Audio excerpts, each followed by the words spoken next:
น้องได้ไปเบิ่งของเสาวงเนาะสำนึกก่อนโอ้ยนี่กับสบายดีพี่น้องว้าวว้าวว้าวโดดโอ้ยพี่น้องมื้อนี้เสาวงกับมาบ้านเนาะหลังจากที่บ่ได้มาประมาณอาทิตย์นึงเนาะมื้อนี้ก็เลยสิมาอัปเดตให้เบิ่งปกติน้องฮอดเด้อพี่น้องเด้อบรรยากาศปกติน้องฮอดแต่มื้อนี้นะบ่ฮู้ว่าเป็นจังได๋เนาะลมแล้วก็เย็นหนาวขนลุกเลยหนาวแตก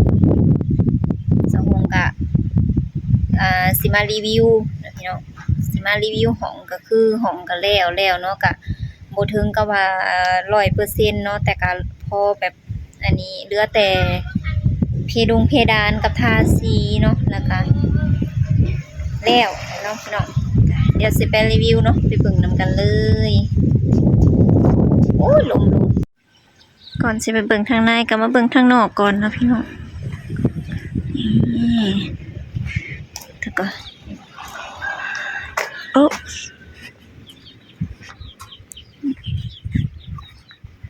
อากาศก็หนาวเย็นลมปึดดอกคูณออกมาดินั่นนะ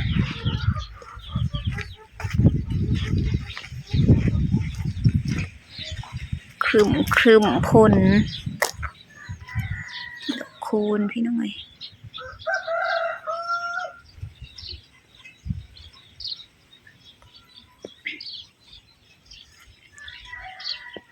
เป็นก่อนหอดสงกรานต์อีกเป็นตั้งแต่พุ่นเนาะ2 ปีเขาดอกหนึ่งแต่ว่าของไอ้อ้วนทางในเอาครึ่งหนึ่งกันทางในมันสิเป็นแบบนี้เด้อพี่น้องอันนี้นะคือทุบเนาะทุบหน้าต่างแล้วก็ทุบหน้าต่างแล้วก็อันนี้ไม่โบกไม่เนาะแล้วก็มันก็สิบ่มันก็สิบ่สมบูรณ์บ่งามปานใดเนาะก็สิได้ซ้ำนี้แหละพี่น้องอันนี้ของไอ้อ้วนเห็นแต่หน่อยนึงไปพี่น้องได้ไปเบิ่งของเสาวงเนาะสำนึกก่อนโอ้ยนี่บ่มีลูกบิดเลยบ่จักใส่อย่างสีขาวๆนะยาแนวคือเปื้อนแท้เนี่ยพี่น้องก็สิได้ประมาณนี้แหละเนาะงบก็บ่หลายเนาะพี่น้องเต็มลืมเลยส่งก็บ่ได้ใหญ่ปานใดห้องน้อยๆอ๋อเจ้าโอ้ยยังเนาะทางนั้นเนาะเสียงปิงปังเนี่ยเข้ามารีวิวในห้องเลยวันนี้ก็ใส่แล้วเขาจะเอิ้นหยังก็สินะบอกแป๊บนึง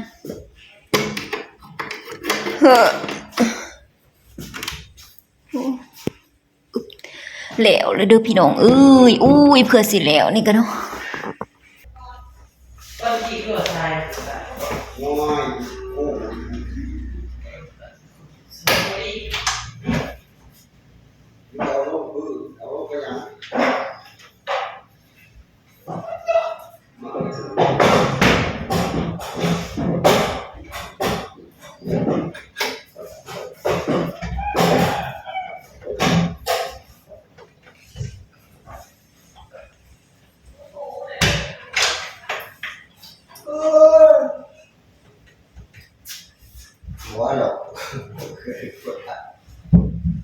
แหน่นะดิตรงนี้นะเอาครับบอกว่าเกิด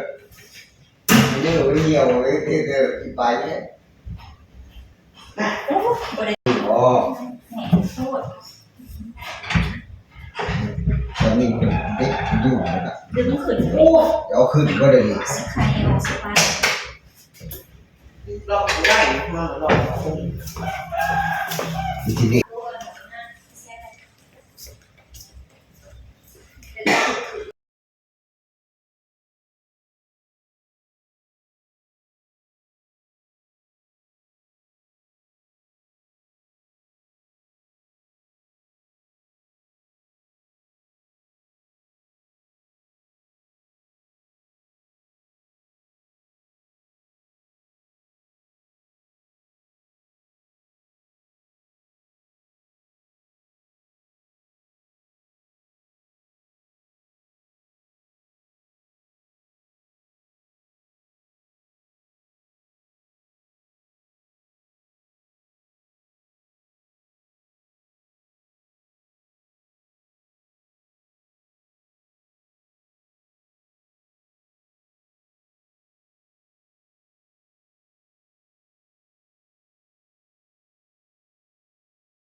Lôi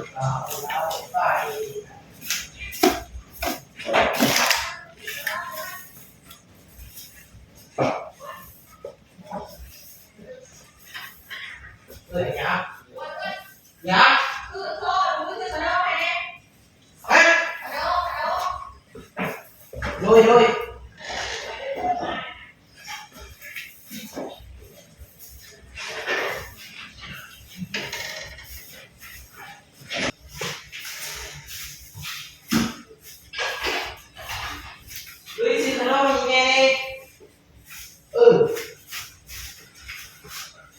đi đi mà ra xử mà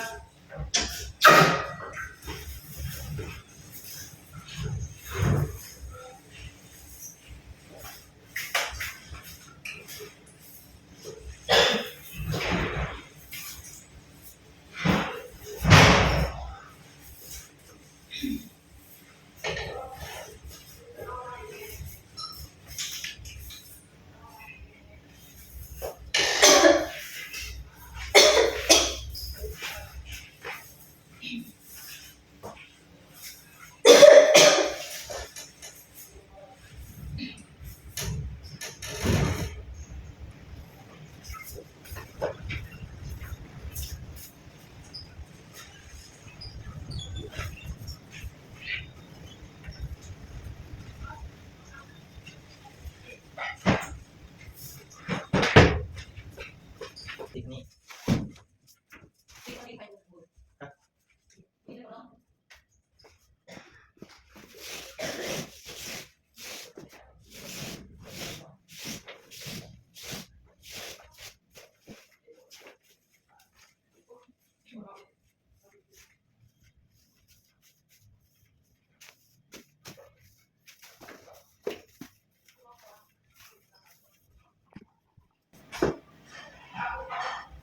อันนี้คือปัด2 รอบแล้วเด้อพี่น้องแต่ขี้ดินนี่ก็ป้าขี้ดินอยู่ในบ่อนนอนนี่ก็ขี้ดินอยู่บ่อนนอนนี่ก็พอแห้งแล้วเนาะ พ่อมันล็อกเนี่ย เข้ามาเฮ็ดหยังป้าบ่อนนอนอยู่สะเทือน ข้อมันนุ่มแล้วนี่ ข้าวโพดป้าหักไปเลยบ่นอนสร้างคืออักนอนป้าเบอร์สิรีวิวตีน เฮ้ย ข้าวโพดก็เหลือเอาใส่เพื่อหยังระยะแนวนี่นะขาวๆนี่นะ ใส่บ่ให้เอาขี้ดินเข้าร่องมัน บุ้ย โอ้หาได้ครูเต็มอยู่บนนอนทัน หนักรีวิว สบายดี เสืออีหยังก็ใส่นะ ซ้ำเขา 3 โมงเช้าคือว่า3 โมงเช้าเป็นหยัง นอนมาแล้ว เฮ็ดหยังคือนอนบ่หลับบ่เฮ็ดหยังคือนอนบ่หลับ นอนบ่รับเปื่อย เป็นหยังคือนอนบ่หลับเล่นเกมหลาย เด็กอันวัยรุ่นอเมริกาเนาะกลางคืนนี่บ่นอนกลางเว้นนี่บ่ตื่น กินแล้วเขานะ ยังบ่สุก เฮ็ดหยังยังบ่สุกมื้อนี้มีหยัง อบ กิน ไก่ อบไก่ไปพาไปเบิ่งแหน่ลุก โอ้ยยังอยากนอน เสือเพิ่นก็เบิ่งทางหลังโอ้ โอ้300บ่ได้ ทีมอิหยังนี่เบิ่งทีมงาน3 โมงเช้า ตะนายนะพี่น้องไป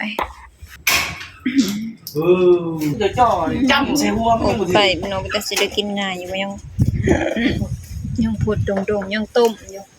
ต้มแล้วยังอบ บ่แล้วใส่เจอหน้าไปแหงก็เปื้อนใส่ลูกเร็ว เซบา ไม่ดื่มน้ำมันในฟอง เซบาเสียบนะ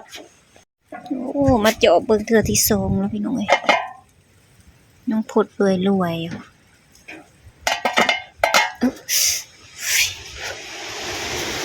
ป๊าดลมโอ้ฝนตกอึ่งออกแล้วบ่จักอันนี้คือหมากกระถินเนาะดกแห้งอะลีอะลอ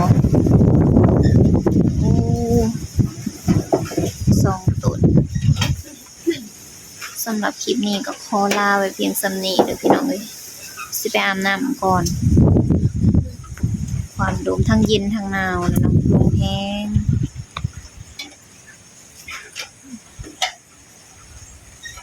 อันนี้หมากกระถินโอ้ยดอกแท้ดอกหว่าอันนี้ดอกมันกำลังสิเป็น